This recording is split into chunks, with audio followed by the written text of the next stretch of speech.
What's up? Welcome to the first PodPlace community call, and I am super duper excited for this.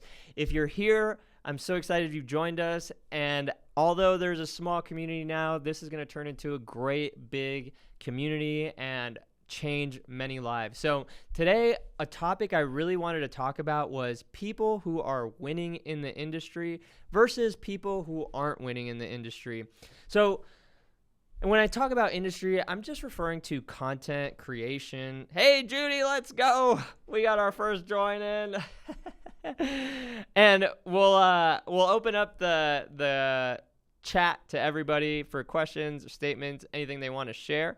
But I wanted to share this principle and this concept in the very beginning. So people who are being successful with their podcast, content, social media, generating traffic, generating opportunity versus people who are not being successful with their content, not generating opportunity, and not going far with it, who maybe feel like giving up. What's the key differences between those two people? And in today's discussion, I kind of want to talk about, I don't think that it's money. I don't think that it's success. I don't think that has anything to do. I'm going to share with you one of our current clients, and actually he's a top member in this community. His name is Adam Miles. And Adam Miles, I've known for 8 years. It's been a long time. He was one of my wife's friends before we met. And, you know, we've stayed in communication and contact and over the years, and he's come to the studio as of recently, maybe like not even that long, like maybe 6 months. And, you know, Adam's an entrepreneur. He's a husband, a father, you know, works in the service industry, makes great money. So he's a lot of things, right? He's made, he has a book publishing company. He's a clothing line. He's done a lot of things. But one thing that I know about Adam is he's not necessarily a content expert by any means. But what he started doing was he started coming to the studio and he started being super consistent. So doing multiple podcasts a week, sometimes he does 2 a week. And, you know, sometimes he misses a week or whatever. But overall, in the course of a month, he's doing more than 4, 6, 7, 8 maybe sometimes. And so by him being so consistent on his podcast, he's able to take a ton of short form content from that, and he's blasting it, right? Like he is putting out a ton of volume. I don't know exactly. I wish he was on the call because he would be able to tell us, but anywhere from 4 to 5 posts a day, maybe more, maybe less, but in that range. And he's gotten several pieces of content to go viral, like super viral, like hundreds of thousands of views, you know, 20,000 likes, and above and beyond, right? And so that's turning into opportunity for him as far as building his brand, generating traffic, and he's being super duper consistent, like just consistent, high volume, production quality is great, conversations are valuable to him and his guests, and valuable enough for the listeners to listen to, right? And what I want you to take away from this is you don't have to be a expert in any certain type of topic to start your podcast or to be successful with your podcast or to have motion, as the kids say these days, with your podcast or content or anything. You just have to be consistent and you have to show up and obviously get better and improve. The next one's the best one is always my motto. But as you improve over time, you'll continue to get better and better and better. And so that's Adam, right? Let's go example A. Example B, I'm going to remain anonymous, but he's an incredible entrepreneur, super successful, millions and millions of dollars, 8-figure business a year, does incredible, right? Like real life success on 10. He's doing great. Now, he also makes videos. He's also consistent, but the output isn't the same. So he's making videos consistently, but somewhere before it gets to getting published, there is a loop. And I'm not going to out this person. Again, incredible human, great guy, have a lot of love for him. But there's a level of sometimes we have barriers in our mind that prevent us from sharing our art or our content or our message. And that comes down to identity, right? It's not about how successful, how much money, how confident, how anything. It's an identity that you have inside of you that you have to shift to allow that success and that traffic on the content side to come through. We need to shift our identity to be able to be the type of person that allows that type of traffic and opportunity to come through. So you could spend all the money, you can make all the content, you could do all of these things until you shift your identity and allow yourself to be vulnerable in public. With the flaws, with the imperfections, with everything, it is scary. It is a challenge. It is a hard thing that you have to overcome. But until you decide to overcome that, you're not going to see success online no matter how much you invest into it, no matter if you buy the best cameras, you hire the most professional guys, you expend millions of dollars on production. If you don't publish it and allow yourself to allow that opportunity to come through, because it is scary. Again, it's scary. Trust me, it's scary. When I was first starting out, I remember sharing my music videos and being so insecure about it. It was so gut-wrenching to share it, right? Because I poured so much time and energy and effort into it, and I was subjective to people's interpretation of my art. And that's what hurts the most. So nowadays, when I do public trainings and I'm sharing objective facts of, universal laws and business, it's not as scary, talking to 50 people in a room than it is to share my music in front of 50 people. Sharing my music in front of 50 people is more scary because the objective facts of business, of the universe, of life, those are facts. Like, you put these things into play, cause and effect, you get a certain reaction, and it's just the fact. There's no one to argue, there's no one that can disprove a fact of the universe or a law of the universe, right? And that's what I usually share during corporate trainings.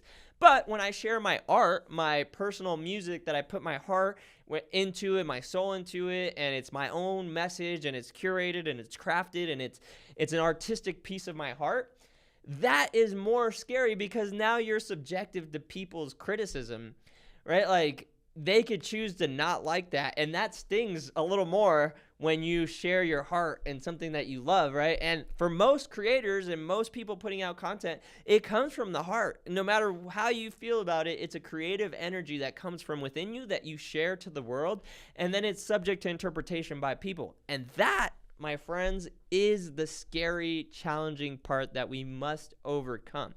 So in today, really what I wanted to cover today was that those are the difference between, and again, success is subjective, but people who are generating traffic and putting it out versus people who are not generating so much traffic and not putting it out.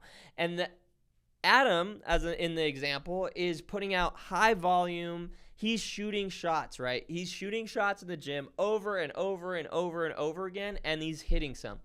Versus people who aren't shooting the shots. They're not putting it up. They're not taking their time to shoot it in the gym as often as Adam. Adam is shooting, bap, bap, bap, bap, bap. And the more times you try, the more feedback you get, the more you learn on what works, and the more that you learn that what doesn't work. So if you shoot a shot once a month, right, you have limited feedback. If you shoot a shot, 5 times a day, you're getting a lot of feedback and you're getting more inputs to gather data on what could potentially go viral, what traffic is created, what the market's responding to, so on and so forth.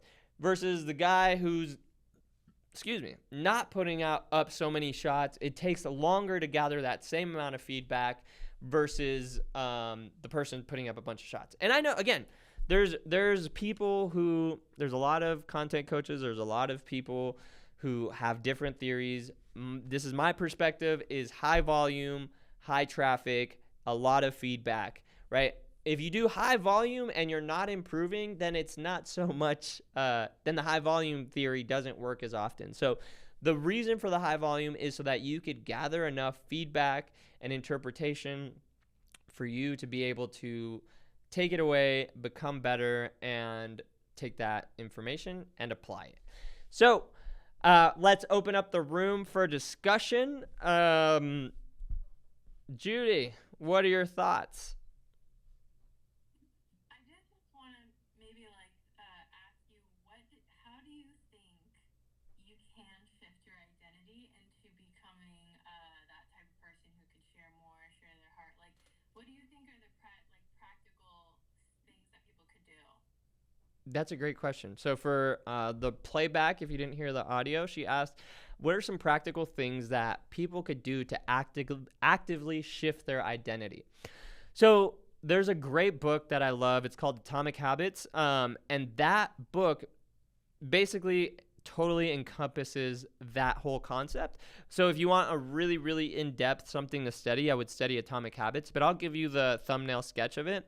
And so basically, identity-based change is simply rituals and habits, right? So like the way that you change your identity is by putting in habits and repetition. And in that book, it basically makes make it as easy as possible for you to stick to that habit. So an analogy, he says, like if you want to get up in the morning and run and you want to become a runner, so all you have to do is do that every single day. So reduce the resistance as much as possible by putting your shoes on the bed, putting your go to sleep in your running outfit. And so that way you wake up and you just put on your shoes and you go at it and you don't have to think about it. So when you translate that into content, you just want to create repetition, make it a routine, right? Like make it a routine to post once on your story every single day, right? Like that's something that's a really easy barrier. You don't need a high production. You don't need anything, but it gets you accustomed to hitting that publish button.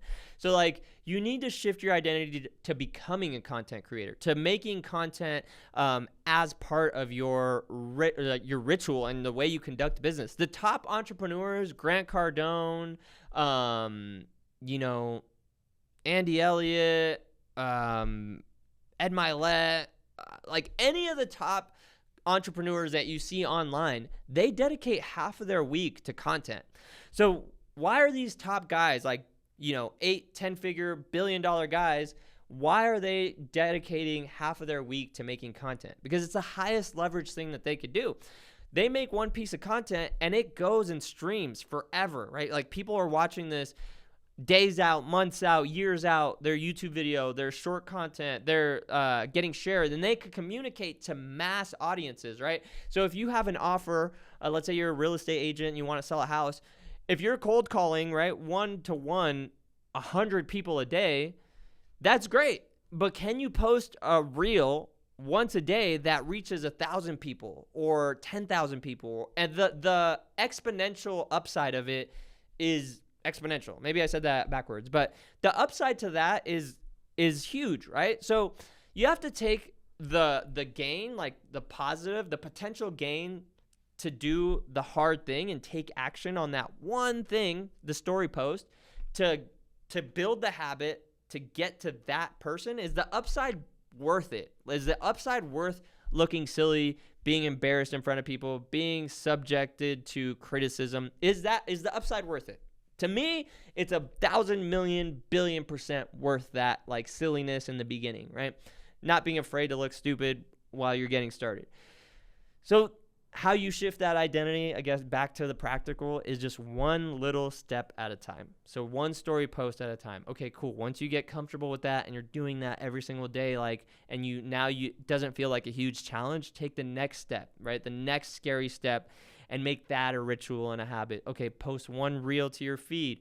Then once you get, you could do that every single day or once a week or whatever your metric is, just keep pushing the boundary and keep pushing the boundaries till you get to, wherever it is that you eventually hit a crest where the exponential return is infinite. So like eventually you could become like Hormozi, right? Alex Hormozi posts 400 pieces of content a week. We do 400 pieces of content a month. So not at Hormozi's rate yet, but when you're first getting started, it's it's to get from getting started to there is definitely a challenge. So again, how to practically change that is write down a list of really practical challenges that you could do and then lower the resistance.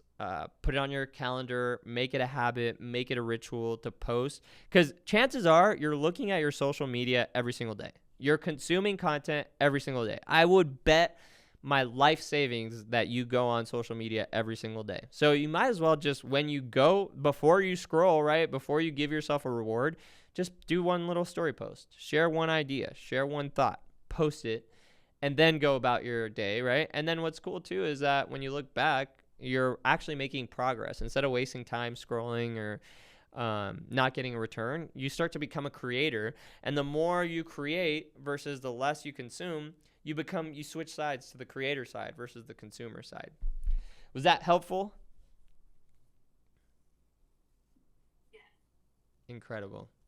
Oscar Vasquez, any questions? Vasquez. No questions. Well, guys, or here goes. Sorry, couldn't activate my mic. All good.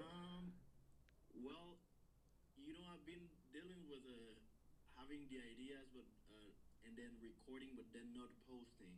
I sit on the content a lot, so and that's because I do everything on my own. So I shoot and then I edit, and then I get too self-conscious.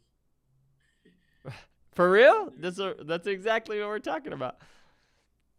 Yeah, so it's all of this is helpful, but I still need to find that.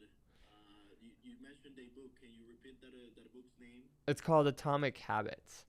So what like, and you put all this energy and this effort into creating, recording, and editing, and then what is it that you tell yourself that prevents you from posting it?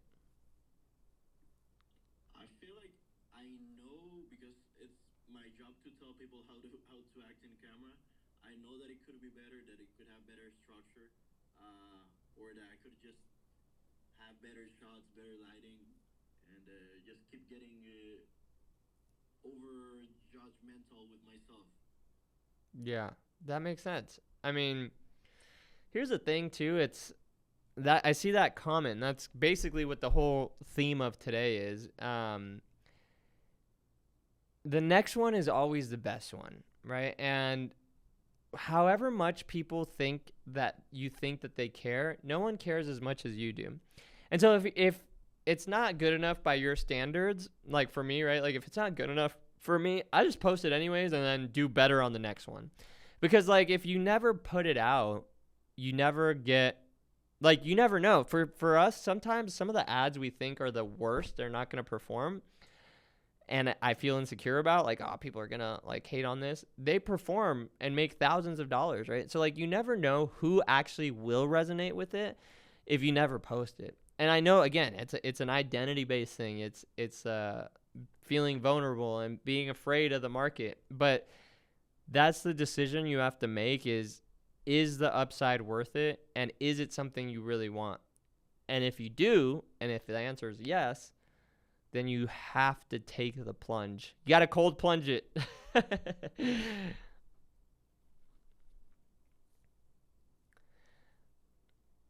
All right, guys. This was a great first call. And I hope that you guys got some value.